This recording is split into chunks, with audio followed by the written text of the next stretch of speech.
all of the festivities. Ethan, what you got?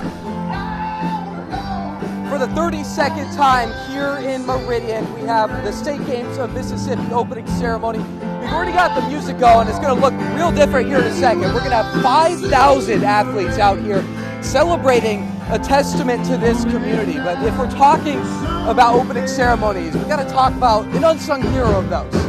The Master of Ceremonies, the Lindsey Hall, right. joins me now. Lindsey, how long have you been emceeing this? I know it means a lot to you. Almost, I think every year but 2 or 3. It's almost 30, maybe 28, 29, something like that. 10-year anniversary of the pink shorts. Not the pink shorts Okay, tonight, well, though, so. we've talked about it. We've seen it. An incident that everybody is talking about. Your dancing incident, which should be on screen right now for everybody at home, Lindsey. We've been talking about it. We need comment from you on this. Well, I was told, I'm not sure it's a cross between dancing and having a seizure and all things above, but after I'm long gone, that moment will live in infamy. No doubt about it. It is an amazing moment, Lindsey. Any dancing for you here at 7 o'clock when it all goes off? He's emceeing all folks of it. will have to come down to see it, but this is, I think it's Meridian's shining moment. Oh, yeah. I really do. There's is. going to be 5,000 people packed inside here tonight, and when they have the parade of athletes and lighting of torches, there's nothing compared to it. It brings in lots of money. Yeah. It's a perfect night for weather. We invite everyone down. I may or may not dance. I don't know. We'll see. It's going to be special. But Yeah. for now, live at downtown Meridian, I am Ethan Bird. This is Lindsey Hall, WTOK News 11. Back to you, Ross. What new information do you have for us now?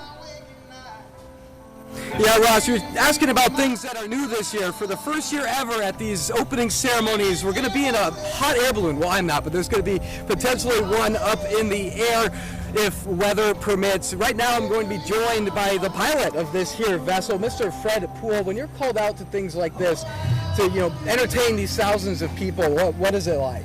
We're in the business of making people smile. That's literally what we do. Champagne Sunrise is a hot air balloon ride company here in Meridian, Mississippi, actually. We get called up to do these things, and especially something like this where we're flying the American flag is a pretty cool deal. And when you're up there looking down on everybody, what does that feel like for you personally when you're up, when obviously the balloon connected? Well, I love to fly, first off, but I love people smiling. So when you take off and you see a bunch of little kids, they're smiling and they're waving, I mean, there's nothing better than that. And the reason I fly is to take people like yourself and see the first time flight in your eyes, and remember the first time that I got to fly. So that's why we do this. Well, here at 7 o'clock, we'll be up. Well, the hot air balloon will be up. The ceremonies will be going on. But for now, live in downtown Meridian, I am Ethan Boyd, WTOK News 11. Back to you, Ross. And now, News 11 Sports. Well, welcome back from the break, everybody, to our continued coverage of the 32nd open ceremonies of the State Games of Mississippi. What this is the epitome, it's the bread and butter of local sports. This is amateur competition. Yes, you get those medals and you get those bragging rights, but what people are really celebrating here tonight is the start of something really special.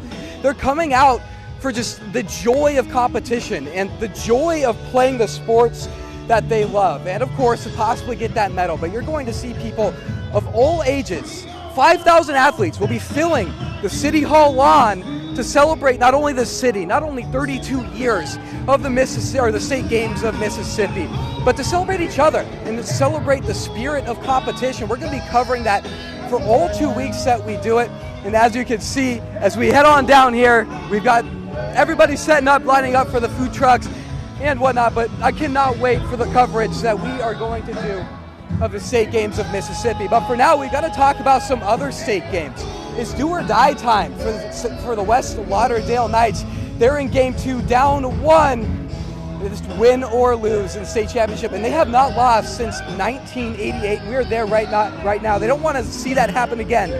A slow start at first, getting some early outs by both Purvis and the Knights. Top of the second, and Mr. Baseball for the Tornadoes on the mound, JoJo Parker gives Caden Peoples a hit to get some momentum for West. They're getting fired up. Jackson Parker with a bunt and a save at first as the Knights are getting on the bases.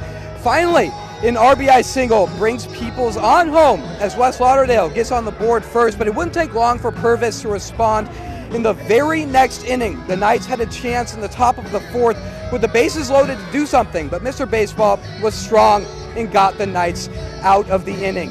Now, as it goes in game 2 right now, they're in a lightning delay, tied 2-2 in extra innings. You know these Knights love to take it late, and they love to take it tight. We're going to have that final score as soon as we know if they win or lose for you. But moving on to the College World Series tournament, which got started today. First, a preview of the Crimson Tides matchup with the Colonels of Nichols. They're down in Thibodaux, Louisiana. First pitch from Sewell Thomas Stadium, scheduled for 7:30 in that Tuscaloosa Regional. And now sticking with the state of Alabama, but moseying on down to Auburn for the regional being held there. The Southern Miss Golden Eagles, in their first game of the tournament, USM squanders an amazing Tanner Hall start and lose 4-2 in 10 innings. Hall took a tie game into the 9th, and after failing to score with the bases loaded in the bottom of the 9th, the Eagles gave up 3 in the top of the 10th and would only score 1 with the bases loaded again in the bottom of the 10th. Southern Miss now finds themselves in the elimination bracket, waiting for the loser of Auburn and Penn. And now to wildlife forecast sponsored by the Vein Clinic at Meridian Plastic Surgery.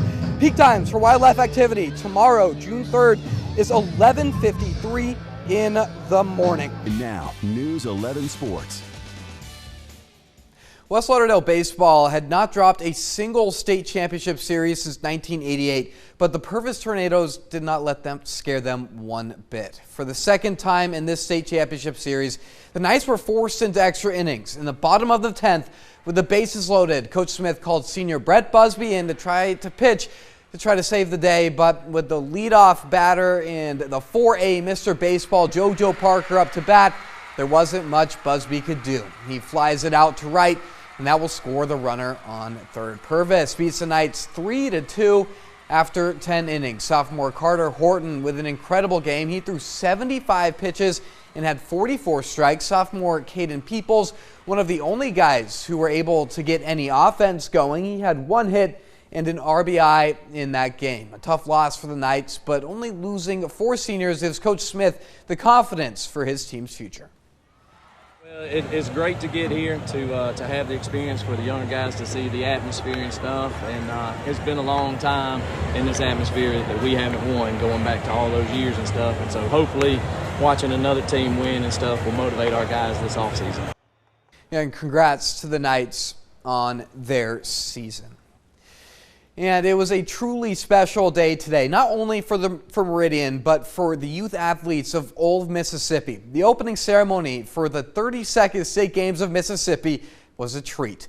As the torch made its way into downtown Meridian after the athletes' parade, speeches, and the athletes' oath, you could feel the excitement building. And then came the lighting of the cauldron, and the State Games of Mississippi have officially begun. Through June 25th, we will get to see the best amateur athletics the state has to offer right here in the Queen City. And of course, a perfect night ended in the best way with some fireworks, which you will get to see more of at the end of the show.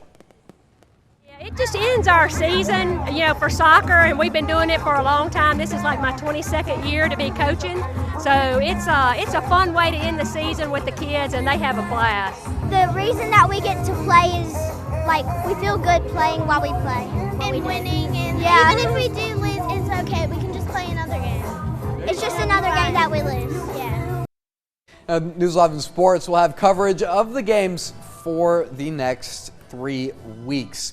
And now to the College World Series. In day 1, Alabama looking to defend their home turf in the Tuscaloosa Regional. The Tide draw the Nichols Colonels, and their freshman ace Jacob Myers on the hill. He struck out 2 in the first. A surprise score right now, 2-1 in the top of the 6th. Nichols.